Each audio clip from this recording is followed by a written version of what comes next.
conversation and got me here to bring you a little bit of a trailer reaction and also people confused about Venom 3.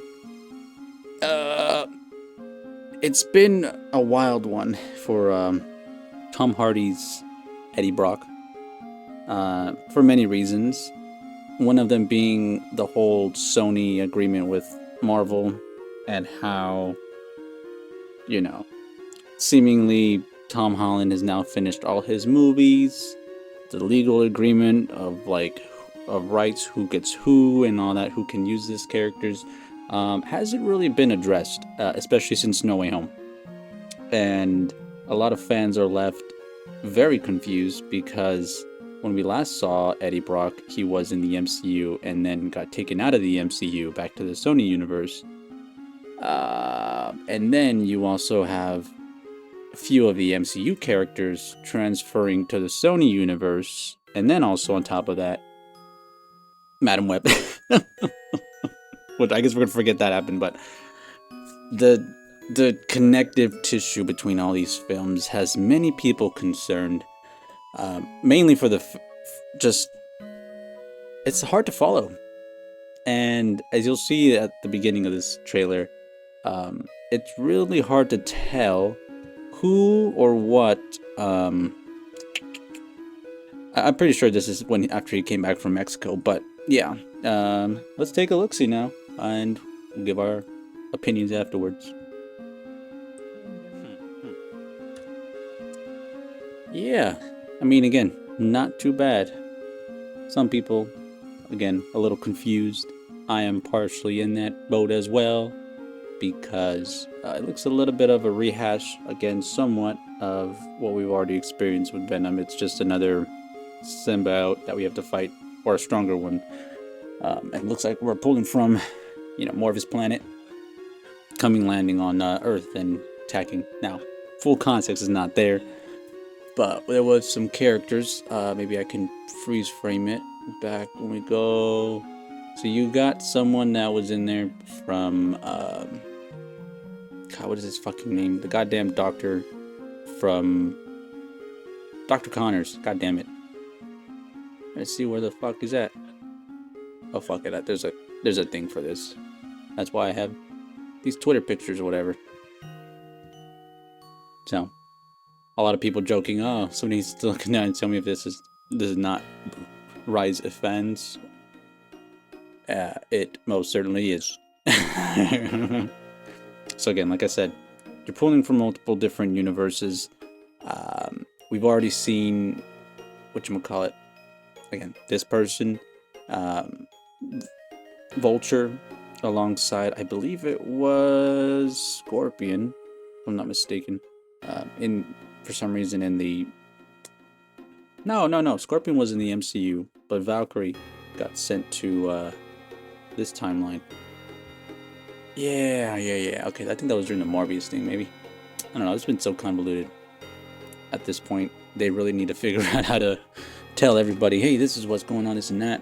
So, Venom 3 trailers confusing fans and setting up a big MCU disappointment. Again, these people clickbaiting it. I don't think it's going to have any real relevance in the MCU as it is. This is basically a blemish that Marvel doesn't want to fucking have to deal with, but because they own partial rights to Marvel stuff like this, they got to deal with the fucking backlash.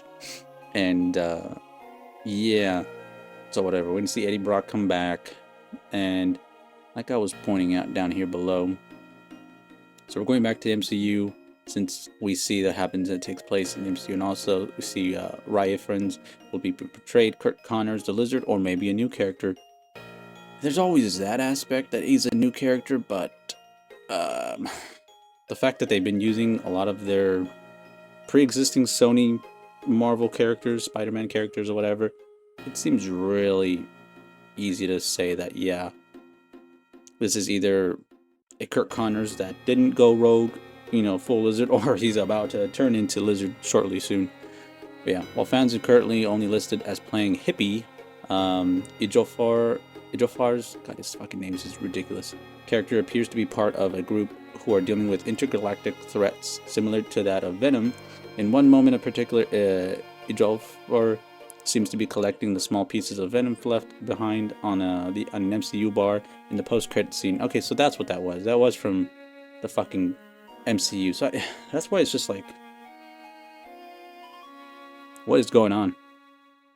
This movie is, now it probably will perform better than the Marvels, but that's more partially just because this is just stupid fun. Really not making much sense, but which is correct, could cause a lot of disappointment to fans who were expecting that little moment to lead to much more. All in all, the reactions have not been a wave of positivity, and that is something that should worry Sony. I feel like this movie will still do better than Craven, specifically, and for sure Madam Web. For one, at least, even though Tom Hardy isn't a very good Eddie Brock, he plays a mentally deranged Eddie Brock who doesn't know what the fuck is going on.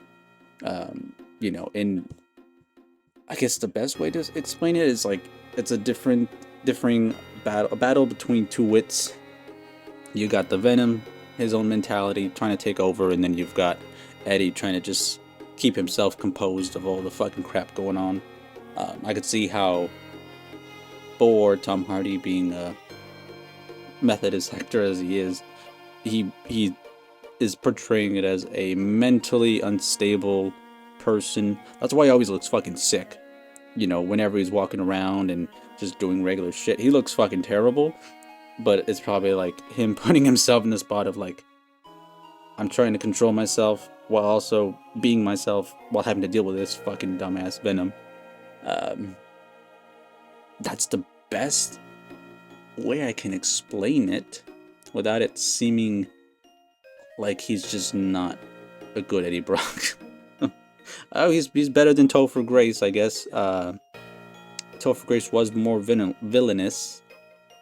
The Venom we have is kind of like Agent Venom, where he's a anti-hero, not necessarily always doing it for the right reasons, but when duty does call, he will put, other people before himself.